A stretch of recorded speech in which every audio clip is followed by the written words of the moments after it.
Kaixo eta ongi etorri jakindunera. Gaur elektrizitateko bideo bat ikusiko dugu.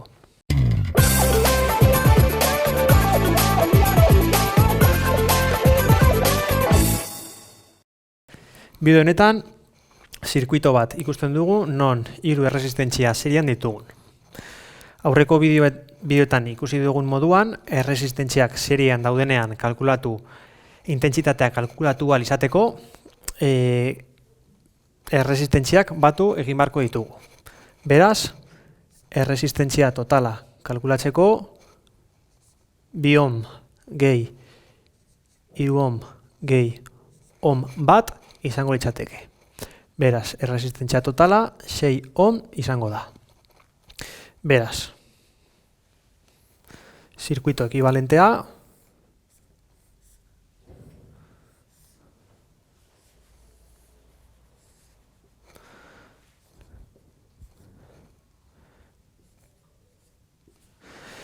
hau izango litzateke non pila 12 voltekoa den eta erresistentzia 6 ohmekoa.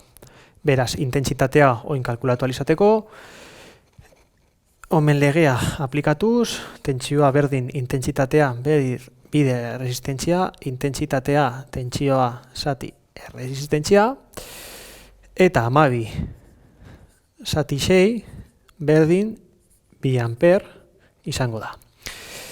Beraz, polo positibotik polo negatibora joango litzateke intentsitatea noranzko honetan eta intentsitatea 2 amper.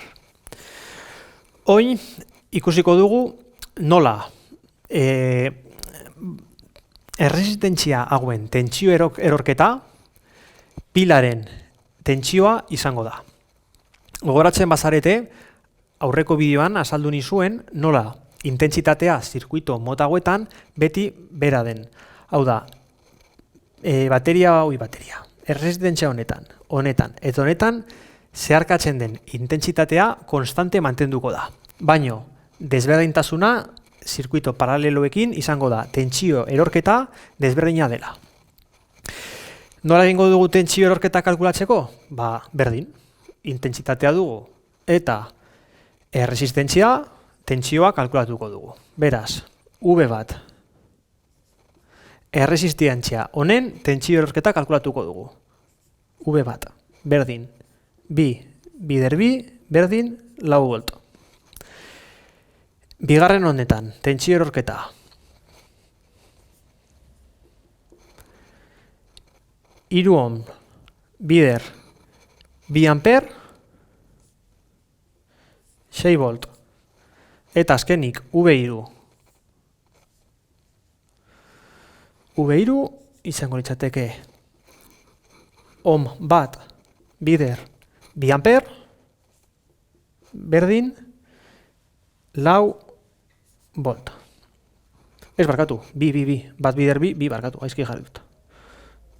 2. Ikusten dugunez, hau hirurak batuta, tentsio erorketa totala berdin 12 voltekoa dela. Hau da, kasualitatez, pilaren tentsioa. Beraz, beti erresistentzia serian dugunean, erresistentzia bakoitzaren tentsio erorketa, horien batuketa pilaren tentsioa izango da. Hemen aurkeztu dizudan moduan. Beraz, hau izan da dana. Mi esker ikusteagatik eta gogoratu sare sozialetan eta web orrian jarraitu jakindun.